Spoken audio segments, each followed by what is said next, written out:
media where my data's not my own, vying for attention through the camera on my phone. Grifting on this platform is not healthy, I fear, though stepping off is useless because everybody's here. Is what we're doing worth it? Do they want real art to die? Because now they're stealing our life's work to train up their AI. If you stop and think about it, it doesn't seem too fair to be beholden to the plaything of some fucking billionaire. I've got a rather nice website that no one seems to find, and the constant self-promotion is a soul-destroying grind. The whims of algorithms are a never-ending curse. I'd love to do this somewhere else, but you don't need to be there first.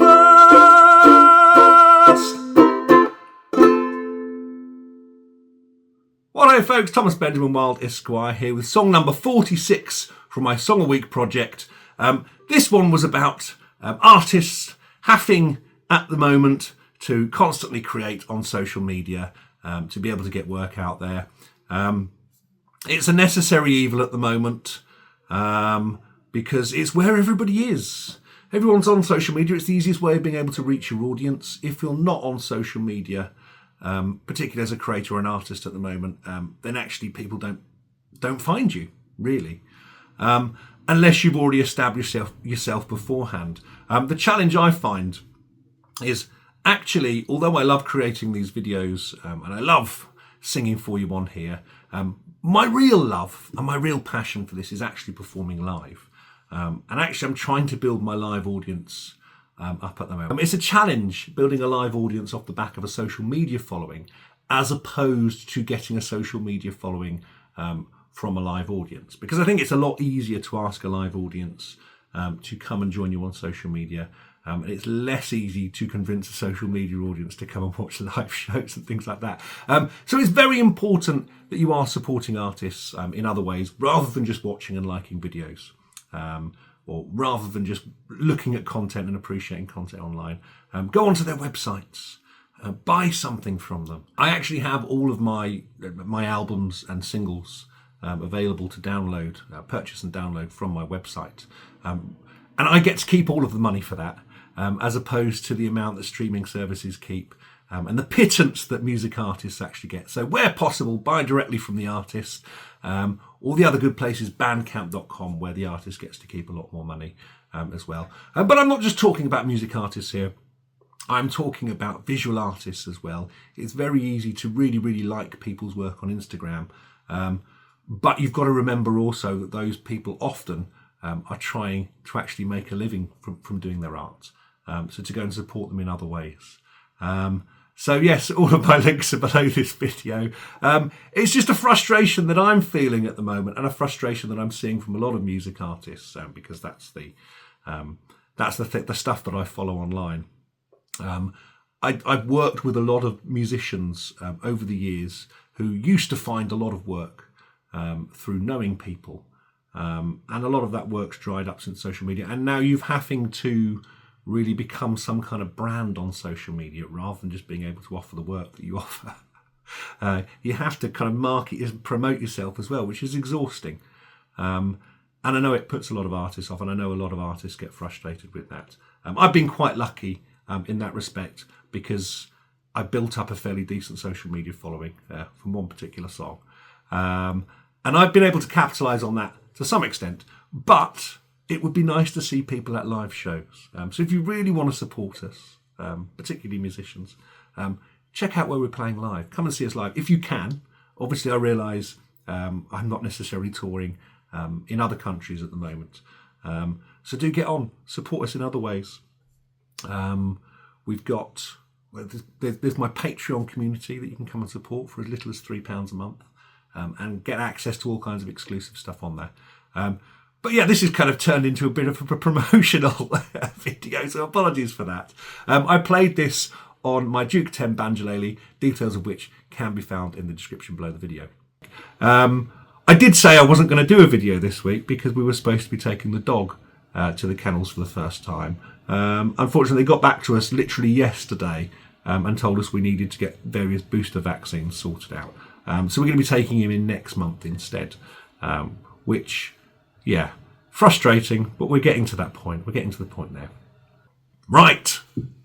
So last week's song, I knew it would stir up some controversy, It's Not a Difference of Opinion, which was about people that express bigoted, racist, homophobic, transphobic, ableist, etc., views, and then argue that that's just their opinion and you should respect that. My perspective is no, I'm going to judge you if you have those viewpoints on life. It's been interesting to see the comments that have come on this video. For the most part, they've been overwhelmingly supportive. Thank you very much for that. People saw where I was coming from with that. I'm trying to support minority communities at the moment, and particularly in these troubling times.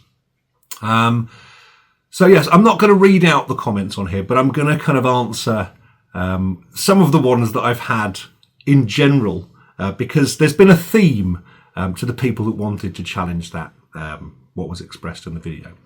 So firstly, one of the themes to comments that I've seen has been to say that we should be trying to talk to people about why they have certain viewpoints on human rights, and why they're kind of espouting such certain bigoted opinions. And I get that, I understand that, and I completely agree that we should be talking to people and trying to engage people and listening to them. However, there comes a point where you can't listen anymore and you've just got to step back and just say, sod it, I can't have this discussion anymore. Whether that's friends or family members, but particularly online, when we're talking about people with a high profile, celebrities, people in the public eye with a big following online, quite often they'll double down on their viewpoint and there'll be no convincing them otherwise. Finding particularly older celebrities.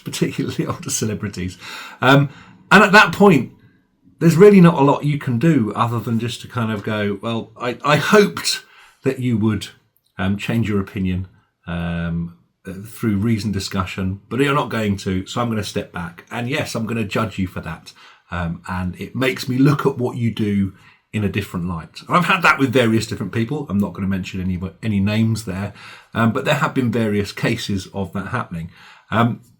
So yes, while I agree that it is important to engage in discussions and to listen to people, that there is a kind of cut-off point to that, I find. And I think I'm always open to going back to those people if they are willing to have that conversation and willing to see what the problems are there. But quite often they're not. So it becomes exhausting. It becomes a little bit pointless to try and argue the case otherwise. So the other thing that I've been told is that I'm British, I'm singing in an English accent. Who am I to kind of point fault with anybody else? Because we've got a long history of awful behaviour across the centuries here in the UK. And I completely agree with that. I'm aware of our horrendous history, not because of what they teach us in school, because they didn't. It's stuff you kind of have to find out on your own over here, really. So I'm aware of it, and I have the decency to be ashamed of that.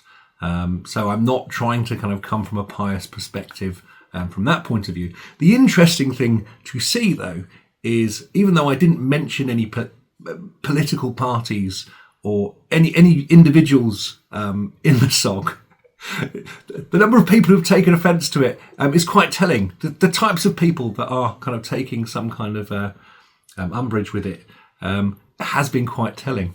Because I didn't mention any names, I didn't actually say any specifics in the song, at least. So yes, it's been quite interesting. The other thing that I've seen from people is people telling me, asking why I have to make music political. And it always kind of annoys me, that question, because if you actually go back and listen to my music from the very start, it's always been political. And the second song on my first album is called Tory Novelty Toff, and it's poking fun at Boris Johnson and Jacob Rees-Mogg. So to question why I'm suddenly being political is ridiculous, because actually what I do is social and political satire for the most part. And so if you're only just picking up that I'm being political at the moment, you haven't really been listening properly. And look, I get that people come to listen to music to get away from all that arguing and all the bickering that's going on within political spheres at the moment. I get that. But as a creator, as an artist, I'm influenced by the stuff that's going on around within the world around me. And you can't tune out the political noise, and you can't help but have that influence what it is you're doing, and particularly when you're writing satirical songs. So I'm not going to make a habit of doing political songs every single week, but I'm certainly not going to stop doing them. And if you want to step away from those songs, then that's absolutely fine. I understand it completely. But to suggest that I'm only just starting to do politics, or kind of talk about politics, is to kind of not have listened to the rest of the music. I mean, on the first album, you've not even got to the sweary one if you haven't heard the political one. So, yeah, it just suggests that you haven't been listening to the music properly. To quote the excellent Skin from one of my favourite 90s bands, Skunk Anansie, yes, it's fucking political. Everything's political. Okay? You can't get away from it at the moment. Even making the decision not to do political content and just to do wholesome, whimsical content, I think is a political decision, particularly for somebody like me, a heterosexual man in his mid-40s who lives in the UK. I could choose to just do whimsical songs because the politics aren't necessarily affecting me. But that's a political decision as well, I think. And so that's something to bear in mind. So, yeah, that's going to be that in terms of the discussion I'm having about that. Now, it did inspire me to write a second and third verse for that song. So I may post those in the future at some point as well, or post it as an entire song, because I feel like that one could turn into a full song eventually. So, as always, keep your comments and your questions coming. I prefer them to be about this particular video rather than the last one, if that's okay, because it gets exhausting. I've not put any comments up on the screen deliberately this week because I don't want to call people out. I don't want people to kind of go in and start having arguments with each other in comment sections and things like that, because it doesn't help anybody. So comments and questions about this particular video for next week, that'd be fantastic. So on the subject of live shows, I've got a few coming up over the next month or so. On the 22nd of March, I'm going to be in Nottingham. Saturday the 22nd of March, I'll be in Nottingham at the chapel at the Angel Microbrewery with the fantastic Mr. Chris Taverner, good friend of mine, who'll also be joining me on the 4th of April, Friday the 4th of April, at Gulliver's in Manchester. It'd be lovely to see you at either of those two shows. Full details can be found in the description below, along with the details of all the other shows that I've got coming up in 2025. If you are interested in buying my music directly, follow the link to my website below, where you can access all kinds of merch and things as well. If you want to join my Patreon community for as little as £3 a month, you can find details of that in the description as well. You'll get to see all of these videos before anybody else, as well as exclusive access to live shows, first listen to new recordings and all of that kind of stuff. So do come and join the community. It's good fun on there. That's it from me for this week. Thanks ever so much for watching. Until next time, stay safe and toodle pip.